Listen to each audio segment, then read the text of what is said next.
C'est Samia Dechir qui s'est rendue dans le Gers à vos côtés pour voir comment fonctionnait le commerce équitable Nord-Nord. Alors vous connaissiez sans doute le commerce équitable avec les pays du Sud, les pays émergents. Eh bien un autre label a été créé à votre initiative, Raymond Vall, parce qu'il n'y a pas que dans les pays du Sud qu'on n'arrive pas à vivre de son travail. On regarde ce reportage et on en parle juste après. C'est un nouveau chocolat. Tu vas essayer de trouver qu'est-ce qu'il y a comme ingrédient dedans. C'est pas du café. C'est pas du café, mais c'est vrai que ça y fait penser. C'est du chocolat avec de la poudre de noisette. Le cacao de cette tablette vient du Nicaragua. Le chocolat est l'un des produits phares du commerce équitable. Un label qui garantit un juste prix pour les producteurs des pays en développement. Fondée en 2003, cette entreprise en est devenue l'un des principaux acteurs en France.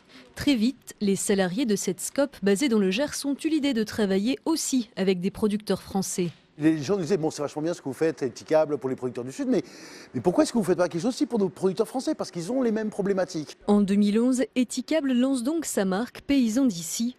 Des produits de producteurs français rémunérés selon les principes du commerce équitable.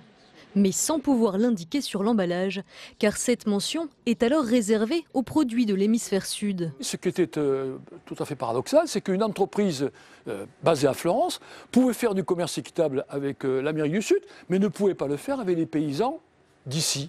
Il faudra attendre 2014. Le sénateur Raymond Vall fait alors voter au Sénat la reconnaissance du commerce équitable Nord-Nord grâce à un amendement introduit dans la loi sur l'économie sociale et solidaire. C'est la reconnaissance et l'autorisation pour les gens qui respectent la charte de pouvoir indiquer sur le produit qu'ils sont dans le cadre de cette nouvelle loi du commerce équitable.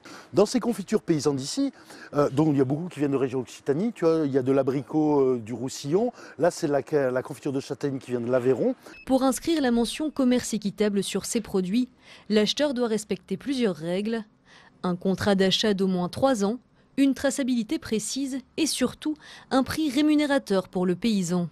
Quand le consommateur va payer 4 € son bocal de confiture de fraises bio paysans d'ici, eh ben, il y a 2 €, la moitié, on est à 50%, qui revient directement au groupement de producteurs. 50% de revient pour le producteur contre 20% habituellement dans la grande distribution. Pour ça, le consommateur semble prêt à payer un peu plus cher. L'an dernier, la marque Paysans d'ici a vu son chiffre d'affaires progresser de 30%. Elle compte désormais une 50aine de produits, dont cette farine d'épeautre bio, fabriquée à 20 km de là dans une coopérative de producteurs. C'est le produit fini. Oui, tout à fait. Il part sur le marché. Alors, on voit bien donc paysans d'ici. C'est ça. Et vous avez la charte, hein, juste sur le paquet aussi, hein, c'est noté. Céline Sartori produit des légumineuses bio dans une petite exploitation familiale. Lentilles, haricots, pour chaque produit vendu en commerce équitable, la coopérative s'engage par un contrat à lui acheter sa récolte pendant 3 ans. Au moment de semer, on connaît déjà la valeur, ce qu'on va toucher. Ça nous permet, nous aussi, de voir venir, j'ai envie de dire, hein, pour la suite. Contrairement au circuit conventionnel, ces revenus ne dépendent plus des cours mondiaux ou des aléas climatiques. C'est le principe du commerce équitable. C'est une sécurité pour nous, quelle que soit la récolte. Alors même si justement, comme une année 2018, elle est minime, eh bien, on sait qu'on aura quand même un minimum, le prix sera arrêté et ça ne sera pas fluctuant si vous voulez quoi. Une sécurisation qui peut aider à l'installation de jeunes agriculteurs pour maintenir un modèle paysan aujourd'hui menacé en France.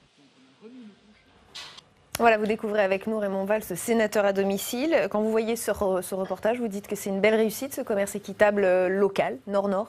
Oui, je crois que c'est une belle aventure humaine, parce qu'en fait, Rémy Roux, le fondateur, a démarré il y a 13 ans avec cette idée, une simple idée, extraordinaire, mais toute simple, mais qui paraît évidente, essayer de permettre aux gens qui travaillent de vivre de leur travail.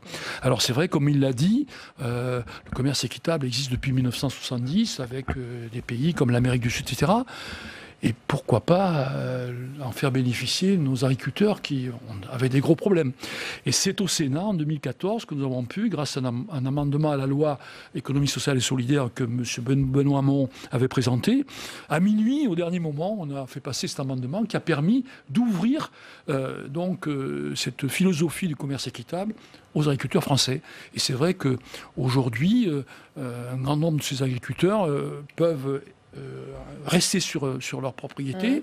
On a vu des jeunes agriculteurs revenir, comme cette jeune femme, et on a vu aussi que cet état d'esprit dans lequel travaille donc cette entreprise qui s'appelle Ethicable, c'est-à-dire une SCOP, a permis de faire des investissements importants. Aujourd'hui, elle réalise la construction d'une chocolaterie de 15 millions d'euros. Et à travers ça, ces graines de chocolat qui arrivent d'Amérique du Sud, qui étaient transportées et ensuite transformées en Italie pour revenir sur le marché, une déperdition de la marge incroyable. Le fait qu'ils aient pris cette décision, ça permet de mieux rémunérer les producteurs sud-américains, ça permet de pouvoir investir, de créer une quinzaine d'emplois fixés de la valeur ajoutée, et ça permet de maintenir une valeur ajoutée suffisante pour que le consommateur puisse acheter. Et j'ai envie de dire que cette idée de commerce équitable, elle est partagée aujourd'hui par un grand nombre. Il y a environ, je pense qu'il y a 1 milliard de chiffre d'affaires de commerce équitable en France. Pour l'instant, il n'y a que 300 millions qui concernent des produits français. Mais cette idée, elle est magnifique. Dire que les consommateurs peuvent, avec leurs décisions, permettre à des hommes et des femmes de pouvoir rester sur leur propriété. C'est-à-dire que cette idée, je crois que c'est Victor Hugo qui a dit ça, il n'y a rien de plus puissant qu'une idée quand son temps est venu. Et je crois que le temps du commerce équitable est venu, et j'en suis ravi pour notre pays et pour les agriculteurs.